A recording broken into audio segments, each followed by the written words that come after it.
I'd love to talk about regression. The regression pieces are what you would term regression pieces. I'd love to talk about some of that work. I've taken a completely opposite approach. Everybody who knows me, I am very behaviorist. I tend to be here and now. Okay, let's look at what was. Let's focus on here and now, and then let's build a plan for forward. So I haven't myself dived much into the regression pieces and looking at memories and pieces like that. Some people come to me because they say, I don't want to look at that. I want fix it now. Let's move forward. And I'm like, cool, let's do that. But some people absolutely adore. They need to get that information about those memories, that understanding. They need the understanding before they can move forward, which is why I'm glad they have people like you. Could you please talk to me a little bit? Why did you choose that aspect of the regression of the memory pieces? Talk to me there. Well, it was very intuitive. I mean, I'm approaching this not from a standard psychology angle, but from a spiritual angle. And I was doing work with people that would be more comparable to what shamans for thousands of years have been calling soul retrieval. So, obviously, being born with a range of these very strange abilities, I was actually working on people at a very young age, doing very strange things with them on an energetic level. Where, I mean, it sounds funny for somebody who's not really been part of this world, but I could join in with people's memories. So when I would actually go do that, I would go through a whole experience of pulling them out of these memories. And this was all this very intuitive type of experience at first. And it never really occurred to me that a person could do any of that type of stuff that I was doing for them, for themselves. But it's much more compelling, obviously, because, I mean, if somebody's limited to what a shaman can do for them, then A, that's not very empowering, and B, I mean, who has access to that, right? So what happened is that I was approaching a lot of this from the perspective of an intuitive, from the perspective of a spiritual guide, and from the perspective of a medical intuitive, first and foremost. And there's this mentality, I feel like, that's very different when you're in like the I should say the sort of naturopathic circles versus the allopathic medical circles, which is that your body is never against you. And that is something that I have a lot of proof for my own experience and a lot of the information I have about this universe. And so I started to think about triggers, because the attitude towards triggers when they occur, especially when you're dealing with somebody who's got like complex PTSD, a lot of those triggers are approached as like, this is against you. It's something that's interfering with your life every day. And so we have to find some way to get rid of the triggers. So I started thinking to myself, the body really doesn't do anything against itself. That includes things like autoimmune disorder. So if the body is getting some signal to do this, or is giving a signal to the brain that it needs something, like, what is the point of a trigger? And This it is right. occurred to me, Really quick, this is true because B.F. Skinner said the organism is always right. There is always a purpose. It's not nonsensical. So what you're saying, 100% with you. Please go ahead. oh, good. So basically, when I started to look at triggers, it started to become very obvious to me that the being is trying desperately to get your attention with triggers. It's trying to draw your attention to what is unresolved.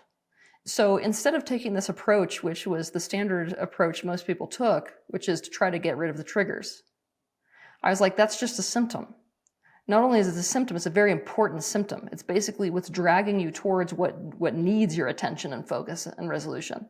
So I started to aggressively work with it instead of against it. And what I noticed is that triggers act like a wormhole, like this big open wormhole. The more intense the emotion, the better, actually, back to whatever memory is not resolved, back to that distress.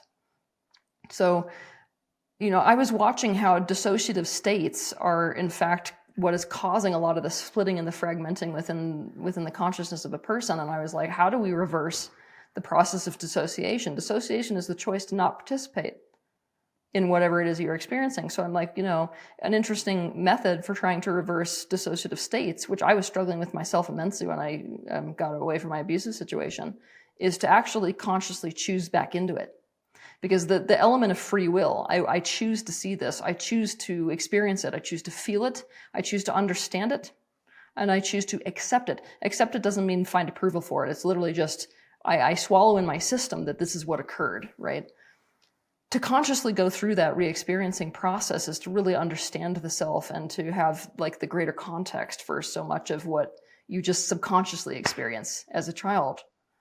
And then, I mean, from that point on, it switches, like the process that I created switches from a re-experiencing process where you're choosing to reverse the dissociative state to a resolution of whatever trauma occurred. That's where we become aware of those deep needs that were not met.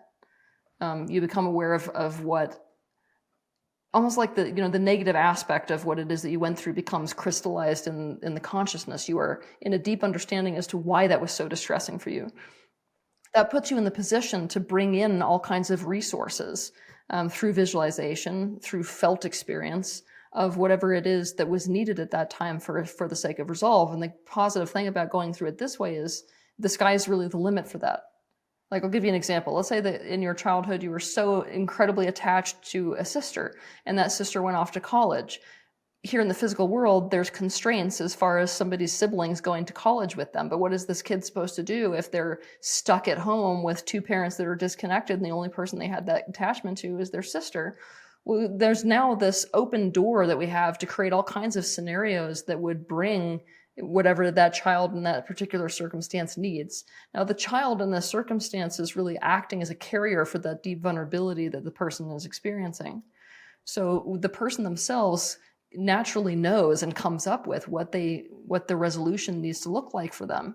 And then there are several more steps to the process that serve the function of creating a cognitive distance between what happened and what is, and then taking forward that, well, I know what I'm needing and I know what healing looks like for me, and then practically applying that to somebody's life. So before we look at our trauma in a deep way, we don't really know what it is that we need. It's like crazy when you bring people through a re-experiencing of the trauma so they can really intellectualize it. People are able to say, oh my gosh, like I never got that understanding. Now I understand why I'm so triggered in every conversation where it feels like somebody doesn't understand me. I just pop off and my anger is at level 12 and I don't even know consciously that what I'm asking for is understanding, right? So now it like opens the doorway to say, well, here I am in my adult life, I'm 30. What could I do in order to get that understanding? What circles of people could I spend time with? Do I need to get a therapist who has the capacity to provide that understanding and validation, which some of the people in my life will not do for me? Am I going to share myself more? Because if I've got an understanding trigger, chances are I'm just going to shut down and not really think about how to communicate myself to other people. We now have this big wide open door for the resolutions that could be brought about and applied in our life right here and now. And I feel like when a lot of us go through traumas and problems, it's like we use this word healing. It's kind of thrown out there, but nobody knows what the hell that means. It's one of my favorite games to play. I walk up to somebody and I say, okay, what's healing? And I mean, nobody can answer it for me. And what's so powerful about processes like this is that you don't need to know objectively what healing looks like for you, because it's revealed to you in the process of seeing what was missing and what is needed in order to have some kind of resolve. And it becomes very straightforward. I was not understood. I need understanding. I didn't have that security. I would really like to develop security. And now all of a sudden a person has that trajectory and that path to walk down towards whatever it is that they specifically need based on their specific trauma. If you like this clip, I know you're going to enjoy the full episode. You can watch it right here.